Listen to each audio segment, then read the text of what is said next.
Bom, ele teve dificuldades também. Houve greves. Foi quando começaram as greves. Alguns achavam que, soprados um pouco por professores que faziam resistência a ele, que a orientação não estava certa. Por exemplo, o Museu de Arte Sacra era um prédio de grande valor histórico e artístico, mas que estava abandonado. Tinha funcionado como seminário da época da independência, 1822, até 1940 e tanto, 50, e o prédio estava acabado. E ele conseguiu uma articulação com a Mitra e depois com Roma, com o Vaticano, para que essa construção fosse entregue à universidade, e a universidade restaurou. E ficou sendo um dos cartões postais aqui da Bahia. Eu não sei se vocês todos já visitaram o museu, mas é uma coisa que valia a pena fazer. E isso começaram a criticar, que ele estava gastando demais com essas coisas que não seriam universitárias, o que é uma visão distorcida, né? Essa coisa cultural que é função fundamental da vida da universidade estava largada. Não só na Bahia, em outros estados dos mais ricos também. E ele deu esse impulso, tanto na formação de profissionais de artes, né, de desenvolvimento das artes, como na parte material de reconstrução, de restauração, que era também, a Bahia ficou um dos grandes centros de restauração.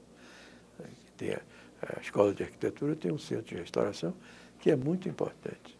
E por aí afora. Ele dirigia um pouco com mão de ferro a universidade? Ele dirigia com mão de ferro, mas ao mesmo tempo era uma pessoa muito afável, né? Que quando às vezes chegavam pessoas irritadas, querendo fazer e acontecer e tal, e ele conseguia quebrar isso. Ele era ao mesmo tempo muito diplomata, vamos dizer. Embora fosse voluntarioso. Conta uma lenda aí de que tinha greve de estudante e que aí ocupavam a reitoria. Ele chegava lá e os meninos estão bem, não sei o quê. É verdade isso mesmo? Não eram só os meninos, eram os professores também, que havia muitos que vinham zangados, né? Houve um tempo que vocês sabem que a reitoria foi onde era a diretoria da Faculdade de Medicina e onde há aqueles corredores. Então ele chegava, chamava para passear por ali e tal, e com isso ia contornando as coisas. E ele comentava muito isso em casa, assim? Ou essas coisas ele era mais reservado? Era mais reservado, embora não fosse, vamos dizer, secreto, nada disso, eram coisas sabidas. E depois muitos desses, né, mudaram o ponto de vista e passaram a apreciar e a aplaudir, né, aquilo que tinha sido feito. Mas foi uma coisa sofrida a gestão dele ou em alguns momentos ele foi tirando, mas em alguns momentos ele sofreu também com isso. E não era só pelos alunos, era até mais por muitos professores. Você vê, essa coisa da casta da Faculdade de Medicina, há pouco de gente que estava viva há pouco tempo, ainda achava que tinha sido um erro a criação da universidade, porque a Faculdade de Medicina estava acima das outras. Isso era um negócio entranhado mesmo na vida da sociedade.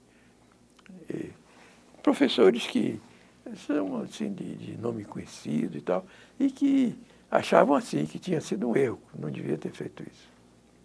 E politicamente, quer dizer, a sociedade, a política local nessa época A política dele era a universidade.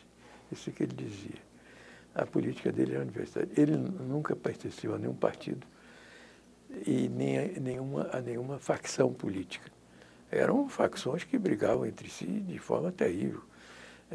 E ele gostava mais de uns que de outros, mas nunca se incorporou a nenhuma delas, porque, como ele dizia, a política dele, o partido dele era a universidade.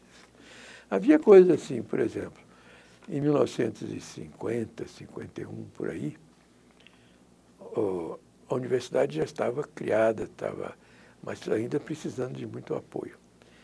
Era o segundo governo de Getúlio. Getúlio eleito, né, que antes não tinha sido, que era a Revolução, essa história. O Getúlio nomeou ministro da Educação e Saúde Simões Filho, o dono da Tarde, que tinha sido contrário a ele. Então, os que não gostavam dele ficavam dizendo, e agora, como é? Edgar e Simões, como é?